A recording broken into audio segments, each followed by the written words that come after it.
With eyes toward the State of the Union, we already know that President Obama's second-term agenda will focus on immigration, gun control, and climate change. But according to our next guest, if he wants to leave a long-term legacy, he should focus on blazing a more healthy, prosperous, and innovative trail for America's cities. America's 50 largest cities house two-thirds of the population, and they are responsible for three-quarters of total economic output. Joining us now is Richard Florida, professor at the University of Toronto and NYU, and senior editor for The Atlantic.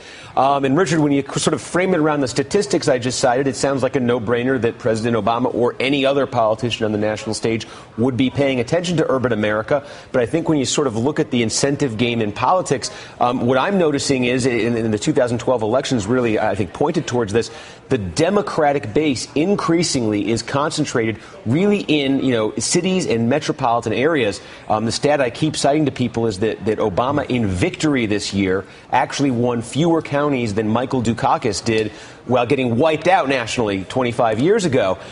It strikes me that there is little incentive right now, little electoral incentive that Republicans are seeing towards playing to the city. They've just sort of written off urban America to the Democrats and focused on the rest of the country. Can there be an agenda? Can there be an urban agenda? Can that be on the agenda as long as that dynamic persists? Steve, you're absolutely right. And I'll have a post coming at the Atlantic Cities later this week looking at the role of cities and metros in giving the president his victory and kind of redefining our electorate, creating that new majority for him and the Democrats around cities. But yeah, his big three issues, as you guys were just talking about, gun control, immigration reform, and climate change, those are urban issues. The push for climate change in the United States and around the world has come from cities and mayors.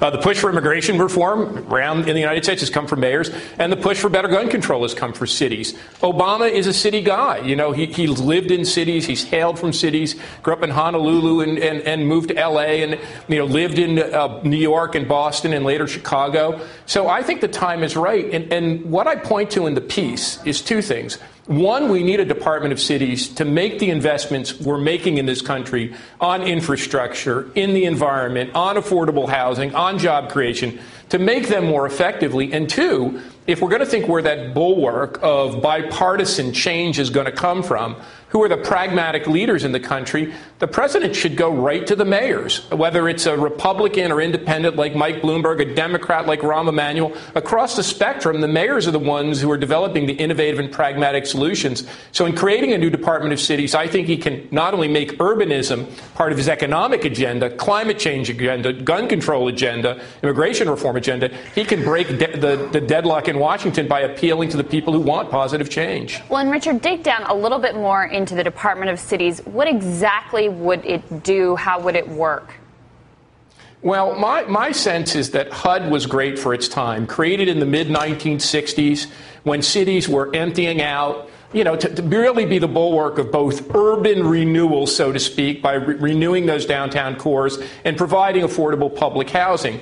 But that mission is no longer what cities are about. Cities are the fulcrum of innovation, economic growth, with density providing better and more affordable housing, and climate change in a more efficient environment. So my sense is it pulls together pieces of the Department of Transportation that are going to make the $2 trillion investment in our infrastructure, pieces of the Department of Environmental Protection.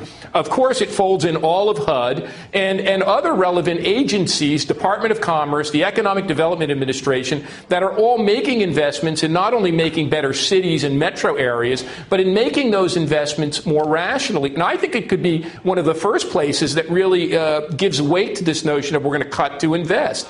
By focusing these kind of pork barrel agendas and making them strategically, we can do more with less and build stronger cities, stronger suburbs, and stronger metros. Well, Richard, poverty has significantly increased over the past 4 years, and it's always been higher in rural areas than in urban areas. Do you worry at all that this new Department of the Cities, this new focus on cities, is going to take away resources from focusing on rural poverty?